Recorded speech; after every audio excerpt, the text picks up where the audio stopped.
সবুজ পাহাড়, কুয়াশায় ঢাকা আকাশ আর শান্ত পরিবেশ। স্বাগতম আপনাকে কালিম্পং থেকে। কালিম্পং শুধু পাহাড় নয়, এর প্রকৃতি আর শান্ত পরিবেশ আপনাকে এক অন্যরকম অনুভূতি দেবে। আর এই সৌন্দর্যের মাঝে আছে এক সুন্দর হোমস্টে। ঘরগুলো একেবারে পরিচ্ছন্ন, আর জানালা খুললে চোখে পড়বে পাহাড়ের অপূর্ব দৃশ্য। এখানকার সবচেয়ে বড় আকর্ষণ ঘরোয়া খাবার, স্থানীয় ফ্লেভার তৈরি গরম গরম ভাত, ডাল, সবজি আর চিকেন, সব কিছুই বাড়ির মতোই। অর্থাৎ আপনি যদি ভিড় থেকে দূরে শান্ত পরিবেশে কয়েকটা দিন কাটাতে চান, তাহলে কালিম্পংয়ের এই হোমস্টে আপনার জন্য একদম পারফেক্ট। এই হোমস্টে থেকেই ঘুরে নিতে পারেন কালিম্পংয়ের একাধিক দর্শনীয় স্থান, যেমন ডেলো হিল, গাদেন থারপাচলিং মোনাস্ট্রি আর কালিম্পং টাউনের ছোট্ট বাজার। চলুন তবে এবার আমাদের গন্তব্য কালিম্পংয়ের কেজন হোমস্টে।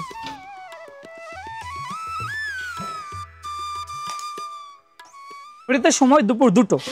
আমরা এসে পৌঁছে গেলাম আমাদের গন্তব্য হোমস্টে কেজন হোমস্টে। 11 মাইলের এই যে রাস্তা, সে রাস্তার উপরে একেবারে এই সিঁড়িপথ দিয়ে উঠে গেলেই ওনাদের রিসেপশন এরিয়া। এই সিঁড়িপথে উঠে এসেই এই হচ্ছে রিসেপশন এরিয়া, এবং এখানে আছে একাধিক রুম। শুরুতেই আমাদের যে রুমটি বরাদ্দ রয়েছে চলুন দেখিয়ে নিই। এটি 103 নম্বর রুম। গেট দিয়ে প্রবেশ করার পরে রুমের অ্যাম্বিয়েন্স অনেকটা এইরকম। প্রথম ঝলকে রুম আমাদের বেশ পছন্দ। রয়েছে একটি ডাবল বেড, যেখানে দুজন অনায়াসে শেয়ার করে থাকা যায়।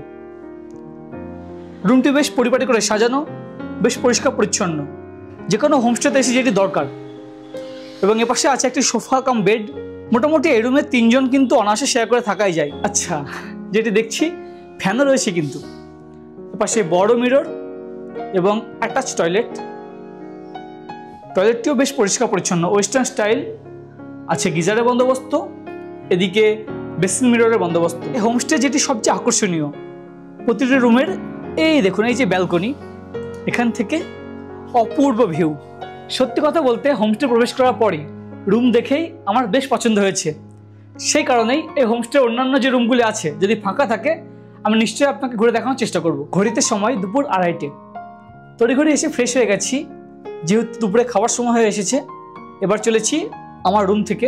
এনাদের ডাইনিং এরিয়া হচ্ছে উপরে, রেস্টুরেন্ট সেকশন বলেন বা ডাইনিং এরিয়া বলেন, সেটা হচ্ছে উপরে। ফার্স্ট ফ্লোরে হচ্ছে রিসেপশন, প্লাস হচ্ছে 3টে রুম, এবং আবারও সিঁড়িপথে উপরের দিকে উঠে যেতে হবে। সেকেন্ড ফ্লোরে এখানেও আছে একাধিক রুম। এই দেখুন এখানে খুব সুন্দর করে বসার বন্দোবস্ত। আচ্ছা, যেটি লক্ষ্য করছি এই দেখুন ওয়াইফাই বন্দোবস্ত আছে, আপনি সিসি ক্যামেরার আওতায় আছেন। রেস্টুরেন্ট বা ডাইনিং এরিয়ায় যাওয়ার জন্য আবারও সিঁড়িপথে উপরে যেতে হবে। পুরো একটা ফ্লোর জুড়ে বিস্তীর্ণ ডাইনিং এরিয়া। সদল বলে একসঙ্গে বসে আড্ডা ছলে এখানে খাওয়া দাওয়া সারাই যায়। বিকেল 3:45 নাগাদ এই কুয়াশা মাখা মেঘের আনাগোনাময় পরিবেশে এত সুন্দর ভিউ পাওয়া যাচ্ছে। যদি ক্লিয়ার ভিউ পান তবে কেমন লাগবে ভাবুন একবার।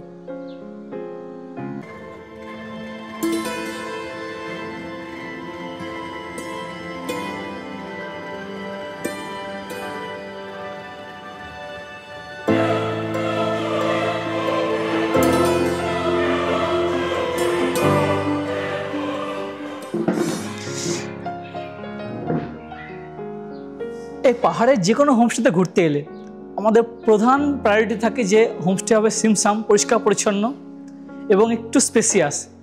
এটি কিন্তু সেদিক দিয়ে পুরো ক্লাস। মানে প্রতিটা রুম আমি যা লক্ষ্য করলাম পরিষ্কার পরিচ্ছন্ন, এবং যে চত্ব যাচ্ছে না কেন সব পরিষ্কার পরিচ্ছন্ন, সিমসাম পরিবেশ। মানে এই যে হাইজিনিক ব্যাপারটা না, সেটা কিন্তু আপনাকে মুগ্ধ করবে। বুঝতে পেরেছেন যে এখন বসে গেছি দুপুরে খাবার টেবিলে। চলুন দেখাই যে আজকে দুপুরে আমাদের খাবারে কী কী বন্দোবস্ত আছে। আজকে দুপুরে আমাদের খাবারের বন্দোবস্ত একেবারে সাদামাটা ঘরোয়া খাবার। ভাত, আলু ভর্তা, ডাল, পাহাড়ি স্কোয়াশ আলুর তরকারি, ডিমের ঝোল, এর সঙ্গে সালাড এবং পাহাড়ি চাটনি।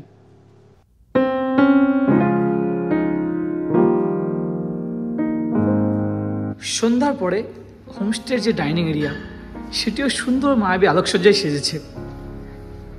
এবং যেটি দেখানোর, এই দেখুন এখান থেকে বাইরের দূরের পাহাড়ের যে টিমটিমাটি আলো, কি সুন্দর লাগছে। বসে পড়েছি আবার ডাইনিং টেবিলে। আপনারা যদি মনে করেন রুমে সার্ভ নেবেন ইভিনিং স্ন্যাক্সটা, তো নিতেই পারেন। ইভিনিং স্ন্যাক্সে আছে পেঁয়াজের পকোড়া এবং চা, এটা প্যাকেজে। এছাড়া যদি আপনারা মনে করেন পাহাড়ে এসে একটু পাহাড়ি মোমো স্বাদ নেবেন, সেটাও নিতে পারেন আমাদের মতো। এখানে কিন্তু 6 পিস ভেজ মোমোতে হচ্ছে 120 এবং চিকেন মোমো 1 প্লেটে হচ্ছে 200, 8 পিস থাকে।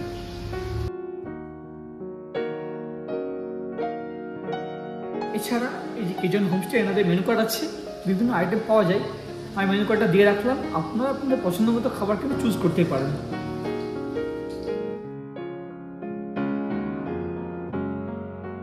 ঘড়িতে সময় রাত্রি 9:30। আবারও চলে এসেছি হোমস্টে ডাইনিং এরিয়াতে। এবার ডিনারটা সারতে হবে। আজকে রাত্রে ডিনারে আছে রুটি, ডাল ফ্রাই, আলু ভাজা, চিকেন এবং তার সাথে পাঁপড় এবং স্যালাড। আমাদেরকে বিকেলে জিজ্ঞেস করা হয়েছিল রাত্রে আমরা কি খাবো।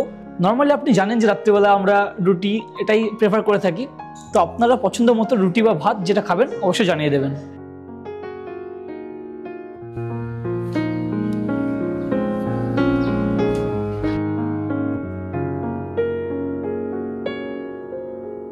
হোমস্টের পাশেই আছে একটি সুন্দর মনাস্ট্রি, হোমস্টে থেকে মাত্র 2 মিনিটের মধ্যেই। তো হোমস্টে থেকে একটু খাটা রাস্তা পথে বর্তমানে আমি চলেছি মনাস্ট্রিতে।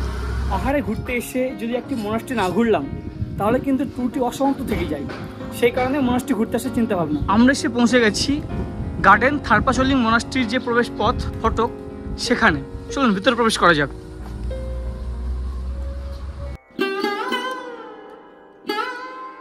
প্রবেশ পথ দিয়ে প্রবেশ করার পরে এই পথে ডান দিকে এলেই এদিকে আছে মিউজিয়াম, লাইব্রেরি, ডুমো ক্যাফে, বুদ্ধা পার্ক।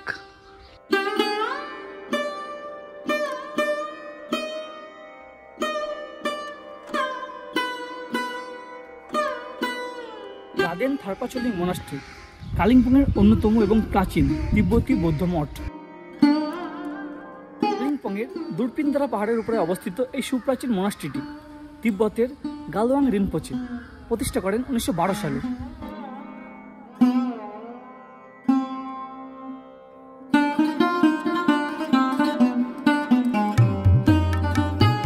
মনাস্ট্রি থেকেই দেখুন অপূর্বভাবে কালিম্পং শহরকে দেখা যাচ্ছে।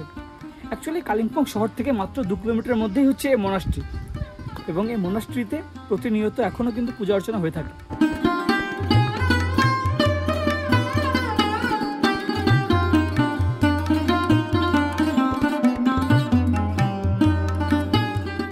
কেজন হোমস্টের পাশে অবস্থিত এই শান্ত নিরিবিলি পরিবেশ, তার সঙ্গে পাহাড়ের এই অপূর্ব রূপ এবং তার সঙ্গে ধর্মীয় আধ্যাত্মিকতা, এই সমস্ত জিনিসকে যদি আপনারা একসঙ্গে উপভোগ করতে চান আপনাকেও আসতে হবে এই চোলিং মনাস্ট্রিতে।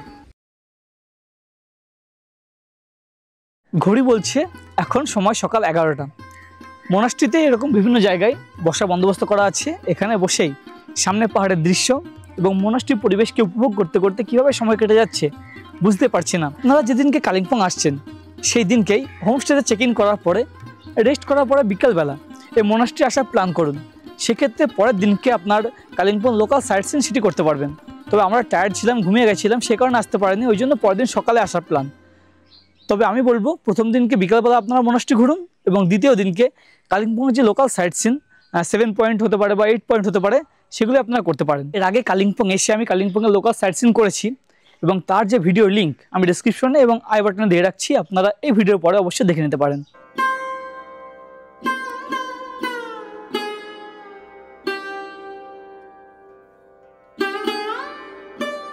অ্যাকচুয়ালি নিচের যে সুন্দর বিল্ডিংটি দেখছেন যেখান থেকে কালিম্পং শহরের অপূর্ব ভিউ পাওয়া যায়, এটি হচ্ছে মেডিসিন সেন্টার। যেদিন পুজো হয় পুজোর দিন কিন্তু এটি খোলা হয়। আমি উঠে এসেছি এই মনাস্ট্রির যে মূল মনাস্ট্রি চত্বর সেখানে, এবং উপর থেকে ওই যে মেডিসিন সেন্টার সহ কালিম্পংয়ের যে ভিউ সেটা আরও সুন্দর দেখা যায়। তবে আপনারা যারা ছবি টবি তুলতে চাইছেন নিচে ওই সমস্ত চত্বরে কিন্তু আপনারা ছবি টবি তুলতে পারেন। এ দেখুন উপরে এই হচ্ছে মূল মনাস্ট্রি চত্বর। এই যে বিল্ডিংগুলি এগুলিতে বৌদ্ধ ভিক্ষুকরা থাকেন এবং এই হচ্ছে মূল মন্দির চত্বর।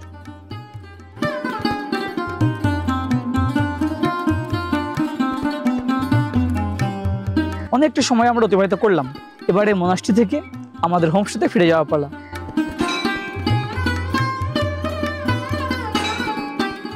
এই হোমস্টের ডাইনিং এরিয়া অবধি আপনাকে বিস্তারভাবে দেখিয়েছি। এবার একটা সিক্রেট প্লেস দেখাবো, চলুন। ডাইনিং এরিয়ার উপরে এই যে ইনফ্রাস্ট্রাকচার খুব সুন্দর করে সাজিয়ে গুছিয়ে করা আছে, চারিপাশে ট্রান্সপারেন্ট কাঁচ, এবং এখান থেকে যদি আমি ভিউটা দেখাই, অপূর্ব ভিউ। এই যে এরিয়া, বার্থডে সেলিব্রেশন বলেন, অ্যানিভার্সারি সেলিব্রেশন বলেন, বা আপনারা যদি সদলবলে বন্ধুরা মিলে আসেন, কালিম্পংয়ে গ্রুপ করে আসছেন, এই সমস্ত চত্বরে ম্যাট নিয়ে বসে কিন্তু সন্ধ্যার পরে দারুণভাবে অতিবাহিত হবে। মানে আমার মনে হচ্ছে যে বন্ধুরা মিলে গ্রুপ করে এলে এখানে সে রুম নেওয়ার প্রয়োজনই হবে না, এখানে ম্যাট নিয়ে সদলবলে আনন্দ ফুর্তি করে রাতটা কেটে যাবে। আমি যে রুমে আছি সেই রুমের অ্যাম্বিয়েন্স দেখে হোমস্টে বাকি রুমগুলি দেখানোর লোভ সামলাতে পারলাম না, তাই চলে এলাম আমাদের ফ্লোরের উপরে ফ্লোরে। এটি কেজন হোমস্টের 105 নম্বর রুম। রুমে প্রবেশ করার পরে যে লক্ষ্য করলাম অন্যান্য রুমের মতো অ্যাম্বিয়েন্স, এবং এটি 4 বেডেড রুম। 4 জন তো অনায়াসে শেয়ার করে থাকা যায়, আপনারা 5 জন 6 জন হলেও কিন্তু আপনারা এই রুমে থাকতে পারবেন। এবং রুমের সঙ্গে অবভিয়াসলি অ্যাটাচ টয়লেট, টয়লেটটিও বেশ স্পেসিয়াস, গিজারের বন্দোবস্ত আছে, ওয়েস্টার্ন স্টাইল পট, বেসিন মিররের বন্দোবস্ত, এবং এই রুমের সঙ্গেও কিন্তু অ্যাটাচ ব্যালকনি, এবং ব্যালকনি থেকে এরকমটা ভিউ পাবেন। 105 নম্বর রুমের ঠিক অপোজিটে আছে 104 নম্বর রুম। এই রুমটিও একটু দেখিয়ে নিই। এই দেখুন, এই রুমের অ্যাম্বিয়েন্সও ঠিক একই রকম। এর পাশে আছে একটি জানালা, যেখান থেকে বাইরের এরকম ভিউ পাবেন। কেমন আছো দিদি? ভালো আছি, তুমি কেমন আছো? এই চলছে। তাহলে তোমার এখানে টোটাল কতগুলো রুম আছে? 6খানা রুম আছে। টোটাল 6খানা। মানে মোটামুটি ক্যাপাসিটি যদি বলা হয়, ক্যাপাসিটি মোটামুটি নর্মালি 20 জন এসে যায়। আচ্ছা। আর যদি কোনো রকম একটু অ্যাডজাস্ট করে, মানে ডাবল বেডে 3 জন করে অ্যাডজাস্ট করে 25 জন এসে যাবে। মোটামুটি এখানে যারা আসবে ম্যাক্সিমাম জন তো প্যাকেজে আসবে বা ফুডিং লজিং আসবে। তো ফুডিং লজিং কত থেকে স্টার্ট হচ্ছে মোটামুটি? আমাদের ফুডিং লজিং 1250 আছে। আচ্ছা, মানে এটাকে সিজনে গিয়ে চেঞ্জ তো হবেই? না না না, সারা বছর ফিক্সড। মানে এটা বিশাল ব্যাপার কিন্তু, মানে সারা বছর 1250। ভালো। ধরুন তো একা আছে, দ্বিতীয় দিন তো লোকাল সাইট সিন করছে, একটা গাড়ি বন্দোবস্ত আপনি করে দেবেন। একদম। আর আপনি ধরুন কেউ একা এলো, সেক্ষেত্রে একটা পকেট ফ্রেন্ডলির ব্যাপার থাকবে, ঠিক আছে? তো সেই ক্ষেত্রে আমাদের ছোট যেগুলো মারুতি ভ্যান আছে, ওটাতে আমরা ব্যবস্থা করে দিতে পারি, ঠিক আছে? যেটা আমার হোটেলের সামনে থেকে, মানে হোমস্টের সামনে থেকে ছাড়বে, আবার হোমস্টেতে দিয়ে যাবে।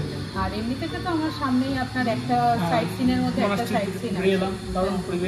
আর সব থেকে বড় কথা, আরও যেটা একা হোমস্টের জন্য আমার বেসিক্যালি যেটা হয় সেটা হচ্ছে আপনার, আপনি শেয়ার গাড়িতে কালিম্পং এলেন, কালিম্পং থেকে আবার আপনি যদি শেয়ার গাড়িতে আসেন, তাহলে আপনার আমার এই যে 2 মিনিট ফাটাপথ, সিএসটি ফাটকে নামলে ওখান থেকে হেঁটে 2 মিনিট, হ্যাঁ, ওখান থেকে এইটুকুনি আসলে এখান থেকে এখানে 50 টাকা নেয়, তারপরে হেঁটে 2 মিনিট, এটা আপনার চলে আসছে। আমরা যেভাবে এলাম কালিম্পং পর্যন্ত শেয়ারে এলাম, এবং কালিম্পং থেকে একটা গাড়ি রিজার্ভ করে নিয়েছিলাম, ছোটো গাড়ি, 300 টাকা নিল, হোমস্টে গেট অবধি পৌঁছে দিল। আপনারা যদি সদলবলে আসেন এভাবেও আসতে পারেন। আমি আপনাকে বলবো, আপনারা যদি এই হোমস্টে আসেন 2 নাইট 3 ডেজের প্যাকেজে আসবেন, সেক্ষেত্রে কিন্তু বেস্ট হবে। প্রথম দিন এলেন, সেদিন বিকালবেলা মনাস্ট্রি ঘুরলেন, রাতটা থাকলেন, তারপর দিনে সারাদিন লোকাল সাইট সিন করলেন, রাতটা থাকলেন, তারপর দিনকে সকালবেলা ঘুরে বার হয়ে গেলেন। এরকম করলে কিন্তু বেস্ট হবে। আর এছাড়া কিন্তু দিদির দার্জিলিং বা এই সমস্ত চত্বরে বিভিন্ন প্রপার্টি আছে, আপনারা সেই সমস্ত চত্বর ঘুরে দেখতে পারেন। আমরা যেহেতু 1 নাইট আছি, প্যাকেজে দেখিয়েছি ইভিনিং স্ন্যাক্সে অনিয়ন পকোড়া ছিল, তো এটা তো চেঞ্জ হয় নিশ্চয়ই, যদি 2-3 দিন থাকে। আমরা প্রথম দিন আমরা মোটামুটি জিজ্ঞেস করি যে স্ন্যাক্সে কি নেবে। স্ন্যাক্সের মধ্যে অপশান থাকে, যেমন স্ন্যাক্সের মধ্যে আমার ফ্রেঞ্চ ফ্রাইস থাকে, অথবা মানে হ্যাঁ, এরকম নয় যে এক একজন এক একটা, মানে ধরুন একটা গ্রুপে এলো, এবার নয় অনিয়ন পকোড়া নিতে পারে, না হলে ফ্রেঞ্চ ফ্রাইস নিতে পারে, না হলে ভেজ পকোড়া নিতে হবে, না হলে আপনার ভেজ মোমো নিতে পারে, মানে এগুলো অপশনাল, আপনি কেউ না কিছু না কিছু নিতে পারেন। আচ্ছা, আরেকটা যেটা কোয়ারি হয় খুব আমার কাছে, সেটা হচ্ছে অনেকে পার্সোনাল কারে আসে বা বাইক নিয়ে আসে, সেক্ষেত্রে পার্কিং বন্দোবস্ত আছে? আমার তো নিজের পার্সোনাল পার্কিং আছে। তাহলে তো বিন্দাস। আমি সমস্ত কন্ট্যাক্ট নাম্বার ডিসক্রিপশন দিয়ে রাখছি, স্ক্রিনেও দিয়ে রাখলাম দিদির কন্ট্যাক্ট নাম্বার। অবশ্যই আপনারা আসুন এবং আতিথেয়তা সেটাকে উপভোগ করুন।